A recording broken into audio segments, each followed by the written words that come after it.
Welcome to LTC Menzel. Today we are in a very special location. We are in the middle of the National Park of Mleiha. As you can see around the mountains, the desert, very majestic and iconic desert.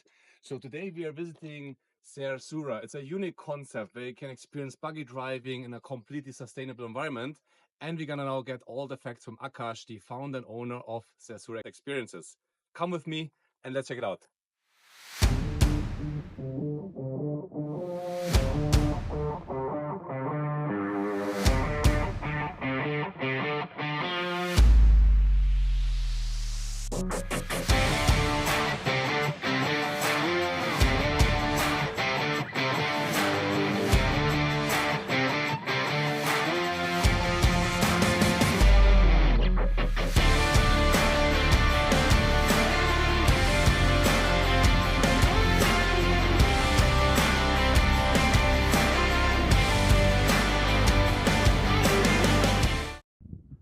Welcome to LTC Menzel.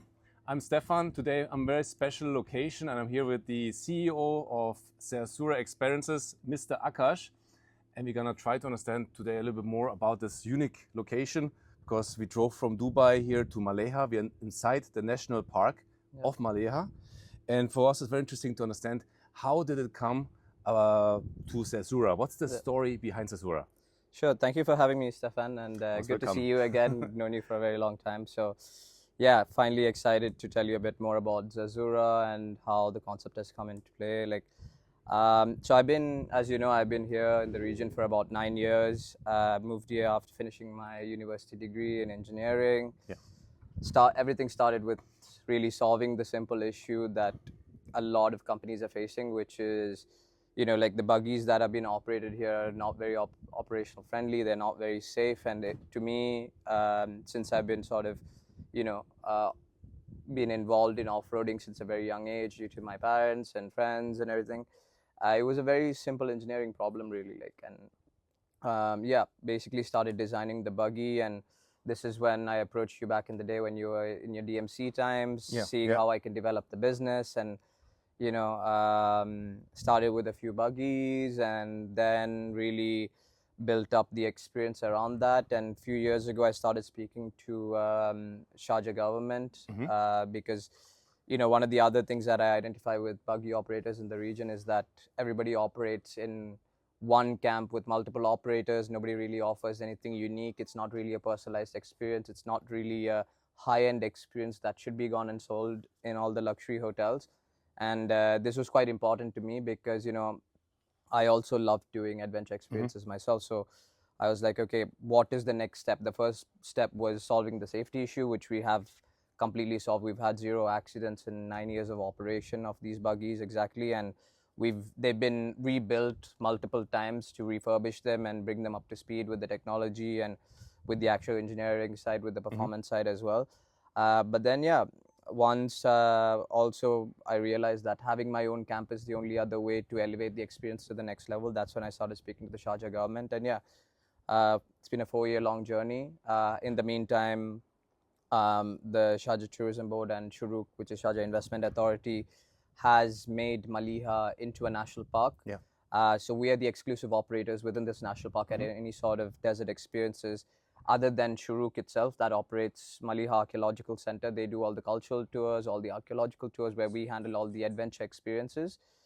And so it really stemmed from, love for adventure nature for me and really bringing the right sort of product into the market that is something unique and really differentiated so that I can really grow my business and make it easy for DMCs, travel agencies, and to be honest, the end user to actually book and come and experience the desert in the real way that I see that it should be. Yeah, I think you came a very long way. If I remember the good old times where I have been before and what you have now created here, really in the middle of this beautiful area. Zerzura, the name is also beautiful. We get to this a little bit later. So now we are here basically at the reception of the experience. Exactly. Can you tell a little bit when the guests come now to Zerzura, how will be exactly the experience, and tell us a little bit more about the buggies also. What makes them so special and different? Because they look, first of all, different. It's not like this typical Polaris or whatever the others are using. You have created yeah. a very unique model. Yeah. Let's talk about perhaps the experience from the beginning and about Yeah. the buggies. Yeah, so we do cater to tourists and residents as well. This has been a big part of how we've developed the product. So if it's a tourist, if it's for a tourist who books through an agent or even directly through our website, we actually do private pickup. We don't really do the whole shared pickup thing because again, we believe that the tourists are going to be paying such a expensive amount. We are not one of the more expensive products. We've managed to figure certain things out in operations to make it still relatively affordable, you could say. Yeah. But we still offer private transfer. So it starts everything from their hotel. Our driver arrives there, picks them up, brings them all the way here. On the way, again, once you enter Mleiha National Park, and even on the way here, there's quite a few interesting sites, as you may have seen on your way as well, like the Sharjah Mosque. The drive to here is amazing. It's amazing, right? I mean, it's very unique and different to any of the other desert areas that you go to, which is on the way you don't see any construction. It's beautiful sand dunes on either side. Then you arrive where Al Faya Mountain is, which is what's behind us at the moment. And it's a completely unique landscape. So that itself is a great experience for clients. Once they arrive here, they first move on to the reception area, which is where we're at now. And then they have refreshments and snacks. Everything is included. Once they do that, we take them for usually a small nature walk or a camel ride. Again, this is all optional, but we've included that within the tour. Unlike most of the other operators that charge extra for this, this is included. So everything is at the place here. Yeah, exactly. So with us, again, you pay one price and you get the full experience. We don't sell anything at the camp itself. I'll go a bit more detail into that. But basically, once they do the nature walk and the camel ride, we give them the actual buggy briefing, which is, super simple, 15 minutes, get them to understand how to use the buggy, what are the hand signals, what are the safety features of the buggies, what are they actually going to experience within the tour itself, because as I was saying, like our tour is quite different to most of the other buggy tours, which is usually about an hour. You arrive, you drive for 1 hour, and then they're like, okay, done. It's more of a roller coaster experience for a lot of the clients, which is not what we do. Like ours is more educational. People actually get to spend time taking photos, enjoying the sandboarding, seeing the fossils. It's more about really giving people the amazing experience that the desert should give them. I personally go off-roading at least once or twice a month, and this is what I also do. We go with our friends, put a nice fire, have a barbecue, and to give that experience and make adventure accessible has always been the plan. And this is what we really achieved. The people that we get coming and driving our buggies, we have people everywhere from the British Rally champion, the current British Rally champion, come and drive and have a fantastic experience. To celebrities, to all the way to people who have never driven a car before, who are still within 15 minutes, they're driving our buggy. And all of this is pretty much tied down by the fact that we've been able to make the buggy so safe. Yeah, and again, you are in the middle of a national park. The Archaeological Centre is very close by. I think the fossil rocks, everything's here. And I guess on the tour, the guests can discover also a lot of that part of the history, right? Exactly. So we really explain why Mleiha is a national park, why Al Faya has been given a UNESCO nomination as a World Heritage Site. What is the history behind it, but also, the landscape is super unique. You don't really see this anywhere else. And why does this specific region have this landscape where there's a mountain in the background, where there's a flat plain, where there's a lot of greenery, and then there's massive dunes in the background. So we tend to sort of explain all of these to our clients so that they get an understanding of why this is, while again, super interesting what they get to see, because the geological formations that they get to see are super unique to only to Mleiha National Park in anywhere in the region. And on top of that, they get to see 50 million year old fossils. If people are really that interested in the archaeological side, we can take them to the Archaeological Museum, show them all the findings of the region. So I believe you've already done, a podcast with yes, we have seen it. Yes. And he's explained it in better way than I can in terms of all the archaeological findings and why Mleiha is a national park. But again, this is why me and him work very closely together to actually develop this product and actually develop what is offered within Mleiha National Park. And I think also being part of the national park is the focus on sustainability, on the usage of materials and the design that you fit into the environment. Exactly. Can you tell a little bit about through the last 4 years the construction process of this site? Because I Yeah. think you went through a lot, no? Yeah, so it wasn't a pretty easy process because I guess as much as we were figuring out how to operate within a national park, I think the national park was still being set up. So there was guidelines that were provided to us which we didn't really know how to exactly adhere to. So it took almost a year for us to figure out just simple things such as the location of each of the buildings that we have. Yes. Right, because we didn't want to disrupt what is going on with nature, and we also wanted to make sure that, like, you know, one day in 10 years, 15 years, I don't know, when we decide to leave this place, or if we have to leave this place, we can make sure that we leave it without leaving a trace. So the construction materials that we use, the way we've constructed, the location of the buildings itself, everything's been adapted to a lot of surveys that have been conducted with the help of Mleiha National Park and external suppliers as well, so that we make sure that we have minimal impact on nature. In fact, you know, we work with Mleiha National Park authorities as well to conserve the plants and animals in the region. So we help in removing invasive species of plants and reintroducing indigenous species. Because of actually how the buildings are situated as well, like, you know, a question that's been asked to me was like, what happened during the rains last year for you guys? You know, like, we sustained zero damage. Excellent. Because we actually figured out that during rain in the mountains, the water flows down through this area, and we figured out through satellite imaging that water actually flows around these certain sections, and we can construct it in these sections which would not disrupt the actual water flow, which the water then goes to all the golf trees, all the plants that exist in the area. So yeah, we've really worked very closely and very hard on achieving the sustainability aspect. Plus, on top of that, we've added another layer where we have the whole camp which is completely solar powered. We do not have a diesel generator. All the toilets, all the pumps, all the buggy repair stuff, everything is completely solar powered. And then we have water recycling and water reclamation systems as well. So a lot of the water that we use in the toilets, which is reused to water the plants.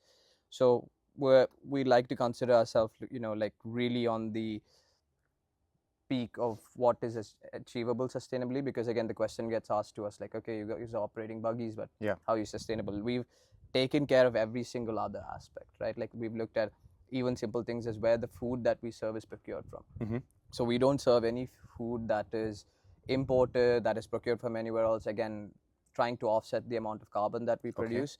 So everything is locally sourced. Even a lot of stuff is locally sourced within Mleiha or within Sharjah itself. Again, this has helped us offset most of the carbon that we produce during using the buggies. The other aspect is that we work very closely with the National Park Authority to set certain guidelines on what are the areas that we can drive, so we can have minimal impact in the actual desert itself. So what we've really noticed is that since we've been here, we've seen the, you know, plants and animals in the region coming back. Like, we have a native owl that comes every evening, which you guys will probably see. We've seen all the little gerbils that are coming back to the region. We see a lot of sandfish that are coming, a lot of reptiles. We start seeing, you know, like the monitor lizards that are coming back to the region. And then you have the camels and the donkeys and all this as well. And there's a few plans for the future for Mleiha National Park Authority to reintroduce animals to the region. But we are quite certain that by that time, we would have sort of set the routes in such a way that they will never get impacted, right? Like, I mean, the long-term goal is to be the most sustainable desert experience center in the region, if not the world. And we're already well on our way to achieve that. I really think you lead here by example, because I think there's nobody at the moment here who's doing all these efforts, especially so consciousness, you know, with the sustainability. This is more and more now also a factor for tourism. And I think the way you do it is you really consciously take this choice. We are sitting also there actually in a quite hot beginning of the summer day. And I'm very surprised actually how this breeze keeps us still relatively fresh. Huh? Yeah, I mean, that's what we've really taken into account, all these things, including the wind direction, right? Like, the actual way this building is built, we know that the wind always flows through here, and this is why there's this one thing here, and then there's all these little slats that pushes a certain amount of air through, but also protecting us from the sun. We were just outside like 4 minutes ago, really super hot. Very hot. Sitting and here, we're sitting, it's no problem at all. Absolutely. Exactly. And I mean, there are a few more things that we will be introducing for next season to make it, like, you know, really to the level of all the luxury hotels in Dubai. But yeah, slow and steady. No, but I think that's the mission of all of the tourism participants now, to see that also when you're doing a product, that you also follow these guidelines of sustainability. And I think that's a absolutely unique point, putting your product absolutely apart, and the carbon footprint you're having offset with all these activities is very, very, very unique. Yeah. So once then the guests come to your place, they get you some refreshments, etc. And then your team is providing them with the safety gear. And from there, what happens next? So they basically jump into the buggy, and in the first like 10-15 minutes, it's a very slow drive. We try to get people used to Is it automatic? Is it automatic? So all our buggies are automatic. They're 2-liter engines as well, so they are quite powerful. Our buggies are all rear-wheel drive. Okay.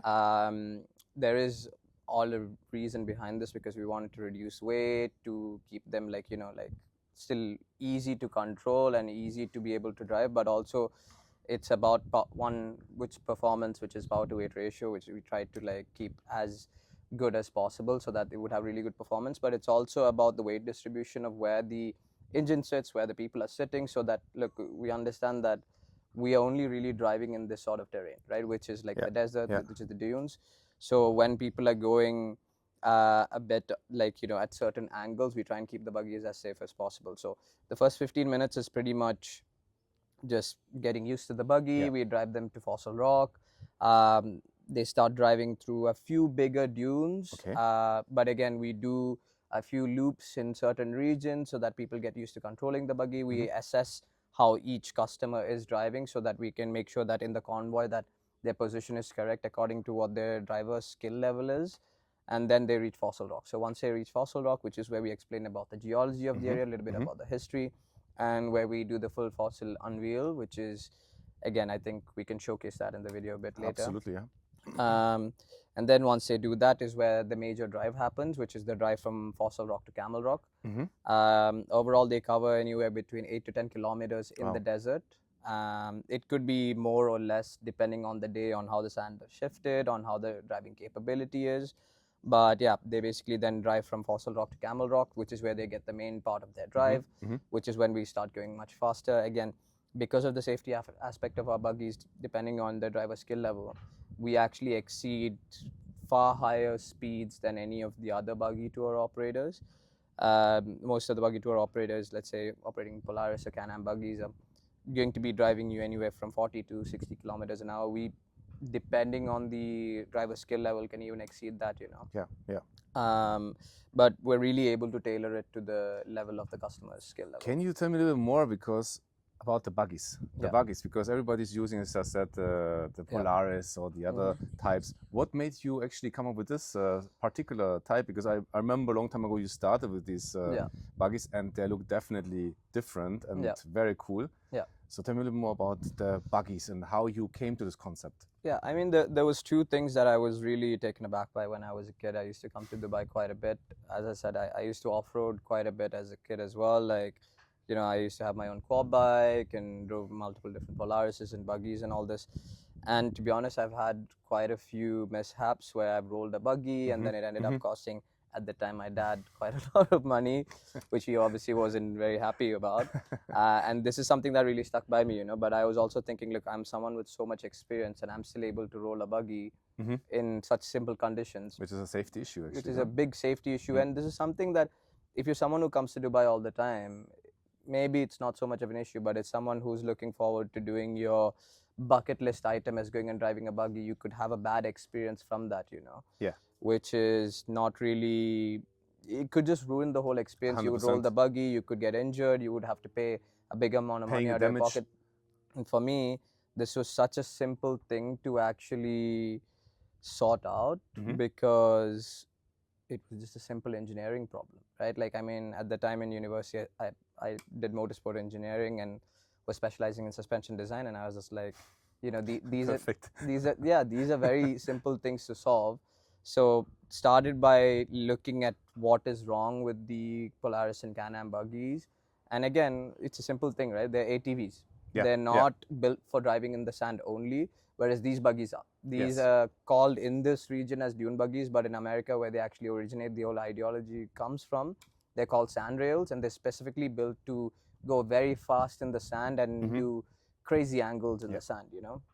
So the design sort of originated from that, in terms of how do we keep people safe, how can we still give amazing performance but also make it super easy to drive. The idea was that you would be able to drive this if you can drive a go-kart, right? Which is crazy to say because the terrain is so like different and harsh, but this is what we've been able to achieve, and this is why we tend to only operate these buggies, right? Because we can assure complete safety of our clients, and we can also make sure that the clients have an amazing time. Yeah, no, that's I think the most important. And once you have them now at the Camel Rock, you're doing some sandboarding or some other activities around the whole buggy experience in the desert? Or? Yeah, so all the guests get to try sandboarding at Camel Rock, which is quite an iconic thing to do within this area. Yes, yes. So yeah, like our guys will help them just go down the sand. Like they have a little bit of fun, capture some cool videos and some photos. But at the end of the day, just experience something that they would have never tried anywhere else. You know, sandboarding's not like very famous anywhere else in the world, I guess, other than Peru, which is where again it's massive. But yeah, they get to try a little bit of sandboarding, and then they continue the rest of the drive, which they do a bit more driving within the sand dunes itself. Yes. And then they come back to the camp. So once they come back, there's two different types of experiences they can do. Either they finish their tour or they have dinner. Okay. Right? So we have two different types of dinner which we do, which is one is the completely private dinner, which is again what really differentiates us from all the other operators. And then we have a dinner at Zerzura camp itself. Again, we only really do private tables served on the table. We don't do the whole buffet service because again, it was very important to me when I was developing the product that I didn't want something that was very similar to desert safaris, you know, something I really didn't enjoy. And to be honest, I still don't understand why some people would want to go to the desert and be with another 300-400 people. It doesn't make any sense, right? So this is why the private dinner is again better for couples, young family, super unique. Like you get to really experience the desert silence. If you want to listen to a bit of music, if you want to watch a movie, like if you want to just like, you know, really see the desert what it's for, that's what we give people for the private dinner. The shared dinner is people who are looking for a bit more, something a bit more cheaper, but still being able to mingle with a few other people while still having your own private table and food being served, you know. So this is what we basically offer. So there's like 2-3 options. So one is I can do the buggy experience alone and go back, or I go with sharing dinner, or private dinner option. That's correct. Exactly. Yeah. So in terms of like duration of the experience, if I only go now for the buggy experience, can you tell me a little bit how much hours would I have to plan for all of these options? Sure. So the buggy experience itself at the camp lasts about 2 hours. We're about 45 minutes away from Dubai, from depending on 45 minutes to an hour away, depending on where you are in Dubai. Yes. So overall, that would be a 4-hour experience if it's just the buggy. The private dinner would be, again, everything is private, so it's completely down to the guests how long they want to stay. So it's not that I have to look all the time on the watch and no, exactly. Yeah, we don't put a timeline on exactly when the guests want to go back, because again, they have private transfer. Their driver is there for them, so we are able to really tailor the experience to them. Superb. But I would say again, it would add maybe another 2 hours to the experience. So let's say the guests would leave their hotel at 3, they would probably be back by 9. Okay. Right. The shared dinner is again pretty similar in terms of the timing, but because again it's shared dinner, it's served at a certain time. The entertainment is again at a certain time. So after that time, if they want to stay here and they want to just enjoy the desert, they can. What entertainment options do you have? So for the private dinner, we don't have any entertainment included. It's keeping it romantic, simple, quiet. Yeah. If they want to add entertainment, we can do the run-of-the-mill, you know, fire show, falcon show, like astronomy session, Arabic oud player, just to get an essence of you know, the usual Arabic entertainment. The shared dinner which is at the dinner at Zerzura is basically including a falcon show at sunset and then a fire show display. But we'll also have multiple games set up, like, you know, we'll have giant Jenga, cornhole, like a few games set up here and there so people can keep themselves entertained. Superb, yeah. Very nice. There's gonna be really nice music playing in the background as well. We've really taken a look at every aspect of the experience, including the actual music that is played. So We don't want to play the general Arabic sort of music. We want to give the same sort of vibe to people that, these are same sort of people who would be maybe the day before they were going to a beach club. So Yes. they want to experience that sort of chilled electronic Desert fusion. Desert fusion, Yeah, exactly. yeah, Sort yeah. of, instrumental sort of music that still gives them the same vibe as being in the desert, but not like a desert safari camp. So we've really taken into account all these little things. Who would you say is like the target group of Zerzura? Is it like also for small kids? I don't think really so. Like more for couples, or what do you reckon is the Yeah, I target mean, group? see, for kids, we have if we're going to do the buggy, the kids have to be above 100 centimeters in height so that they would fit in the harnesses easily, and we would be able to provide all the safety gear for them. But other than that, like, look, we've seen everything from young families with kids who are like, 8 and 9 years old, who sit with the parents and they get the 4-seater buggy. From, bachelor party groups of guys coming and taking one buggy each and wanting to go for a crazy drive. From couples who are just here to have a complete private experience. They take the private buggy, private convoy, and private dinner. They do the full private tour.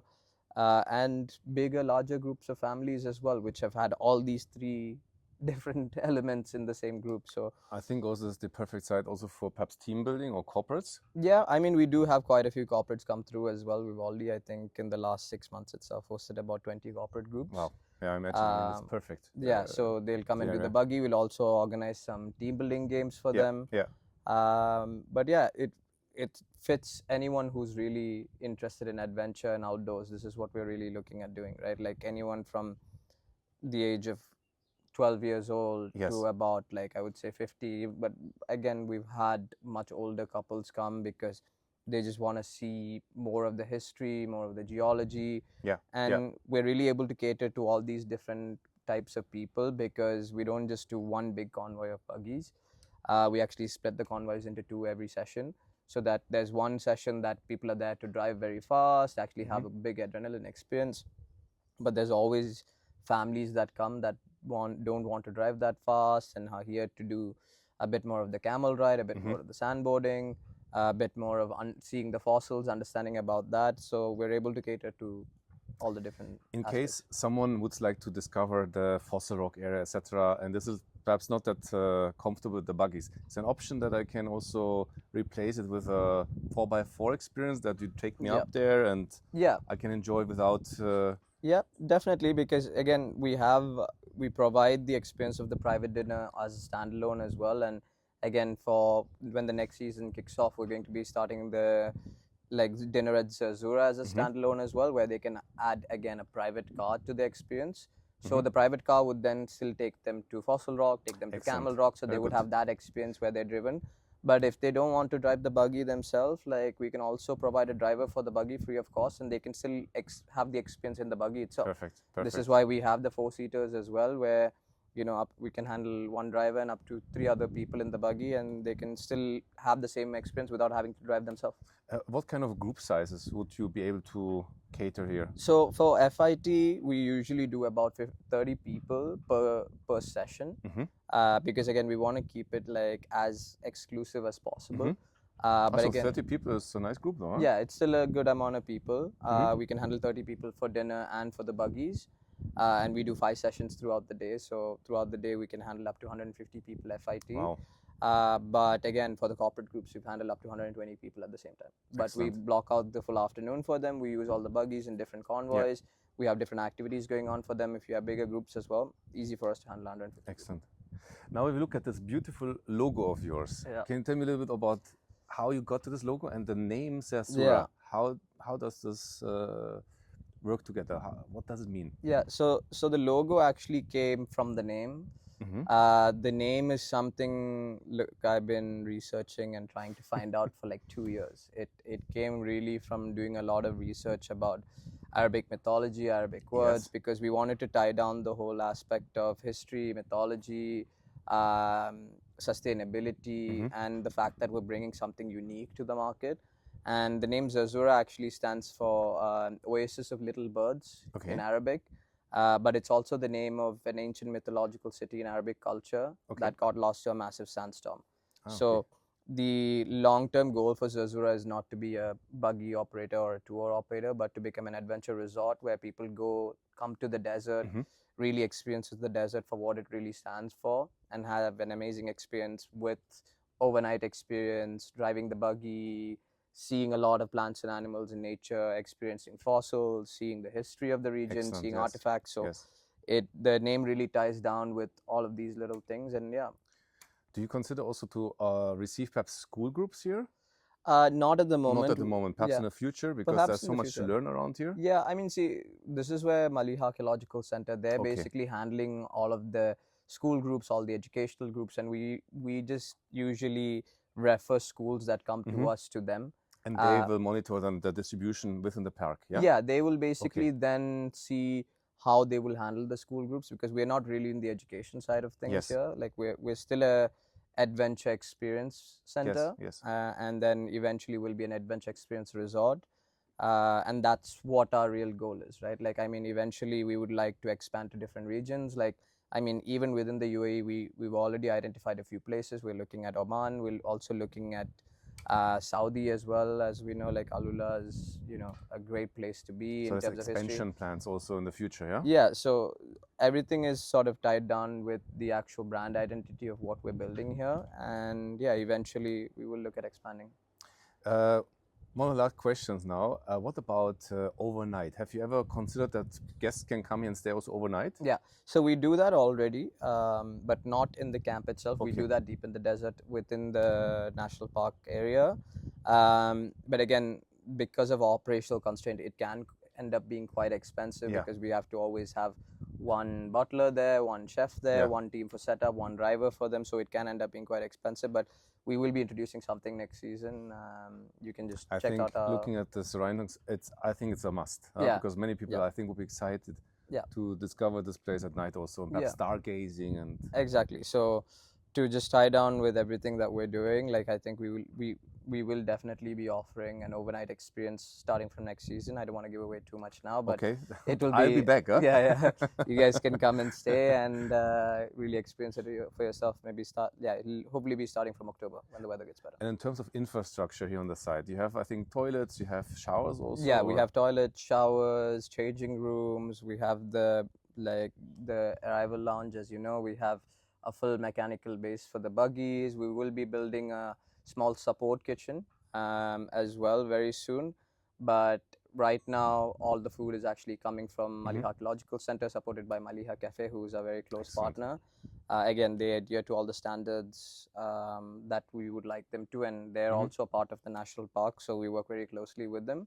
But yeah, slowly we will be building up the camp and having more structures. But right now, we're operating everything we have. But I'm very impressed, because I was observing a little bit the process of the development of this area, and what you have created with your team here now. It's really something out of the world, and the buggies look also amazing. How can visitors find you?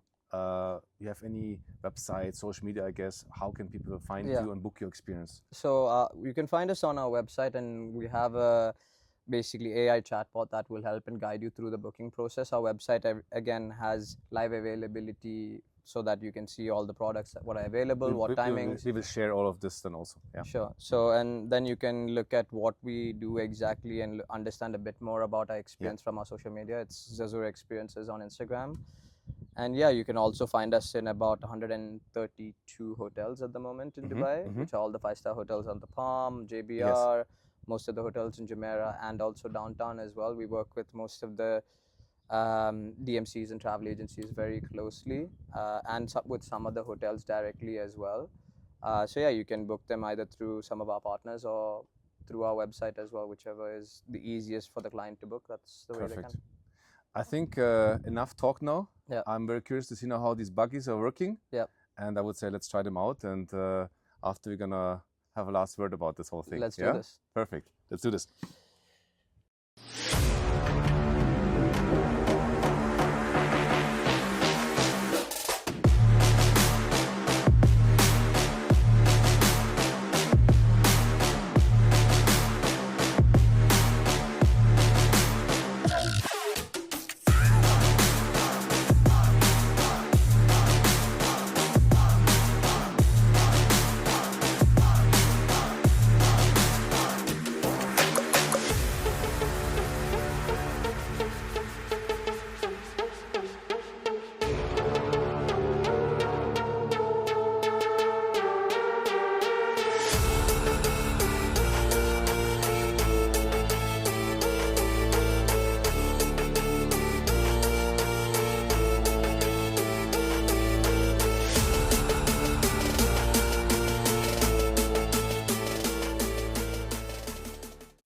Akash, want to say, I think you have an incredible, unique experience here. That's without any doubt. And I wish you from all my heart the best for all the future.